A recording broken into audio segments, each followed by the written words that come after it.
That is a pile of chat. And chat is a term used here in the tri-state area where Oklahoma and Kansas and Missouri all meet. And it's for essentially a gravel-like substance that comes out of crushing ore that has lead and zinc in it. That's one pile of chat. In this general area, there are approximately 30 piles of chat, some as high as 200 feet tall, and they cover an area that surrounds what kind of is, or at least was, the town of Picher, Oklahoma. These piles of chat, as you can imagine, at one point containing lead and zinc ore, all piled up here, have led to kind of a problem, as 178 million tons of chat surround the town.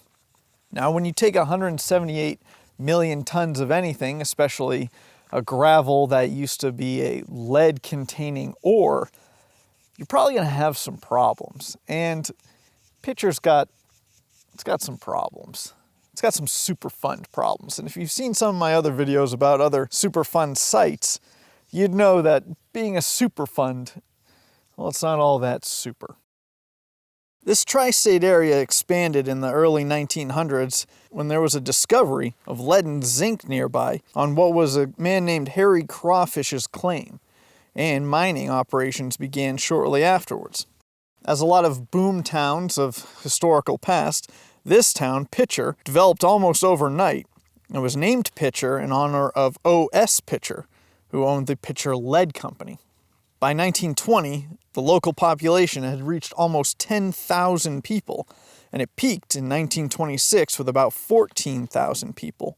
Now, this area around Picher became the most productive lead-zinc mining field in the tri-state district, and it produced over $20 billion worth of ore between 1917 and 1947. In fact, if you needed lead or zinc during World War I, there was a 50% chance it was extracted from the Picher district.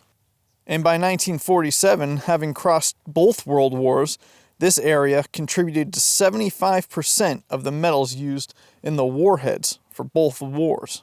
By 1926, which was the peak year of production, this county was the world's largest source of lead and zinc. And at its peak, more than 14,000 miners worked these mines, with another 4,000 that worked in the mining services around it. In its heyday, the town had more than 200 mills that processed over 10 million pounds of ore each day. 248 mills operated in the Picher field in 1927, and this continued into the 1930s when milling centralization began to consolidate these operations. During the late 20s and early 30s, 1.5 million metric tons of lead and 8 million metric tons of zinc were produced. With its mining peak in 1926 and following decrease, the population went with it. And by 1960, there was only about 2,500 residents that remained in the Picher area. In 1967, mining ceased altogether, and with it, the water pumping from the mines also ended. This would be a problem. The contaminated water from those 14,000 abandoned mine shafts, equaling about 70 million tons of mine tailings and 36 million tons of mill sand and sludge piled up around the town, resulted in a huge environmental cleanup problem. Once the water pumping stopped in 1967, those mines began to fill with groundwater, and 76,000 acre-feet of mine water underground was in threat of being contaminated. And this contaminated water began to seep from the mines only a few years later, in 1973. These 30 massive hills of chat, mill sand, and sludge totaled 178 million tons. Exposure events began to be an issue, as it wasn't uncommon for children in the area to play around the chat piles, riding bikes up and down the large dune-like piles, and swimming in the waters contaminated by the chat dust or the groundwater effects as it seeped through and out of the mines. In 1983, The whole area became designated part of the Tar Creek Superfund site, along with satellite towns nearby that were also similarly contaminated, including Treese, Kansas, and Cardin, Oklahoma. Of those 1,400 mine shafts in the Picher area, 450 are still open, and any consideration for actually cleaning up the area would be a monumental task. Studies from the area, particularly one in 1996, showed that 43% of children between the ages of 1 and 5 within the Superfund area had blood lead concentrations above the threshold that was considered dangerous by federal standards. And due to all the mining underground, an Army Corps of Engineers study in 2006 also found that 86% of the buildings in Picher, including the school, were badly undermined and were potentially subject to collapse at any time. In May of 2008, an F4 tornado ended up coming through the town, killing 6 residents and destroying 150 homes. The federal government decided that they weren't worth rebuilding considering the situation of the environmental concerns, but they did assist with relocating those residents. Coinciding with this, the EPA determined that the town was too dangerous to inhabit, and in September of 2009, Picher's incorporated status was canceled.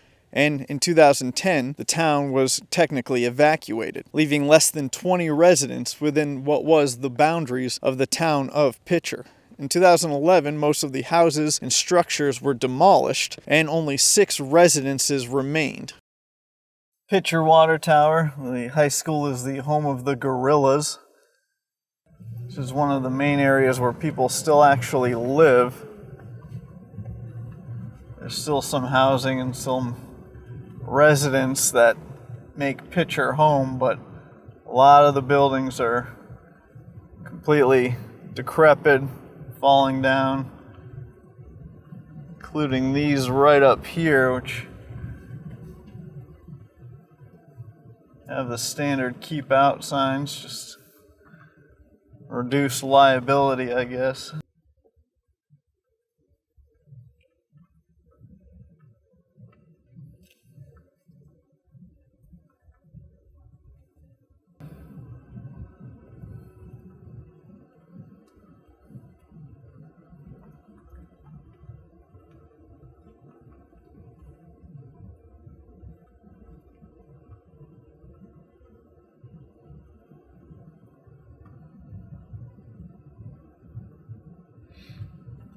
Couple of burnt down, it would appear.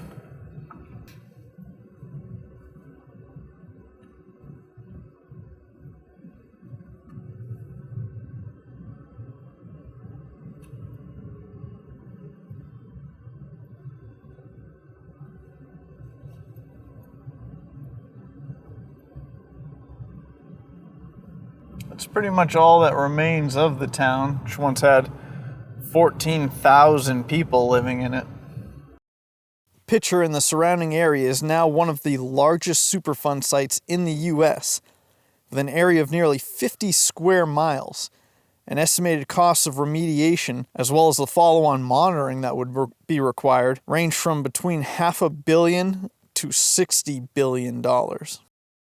Thanks for watching all the way to the end. I really appreciate it.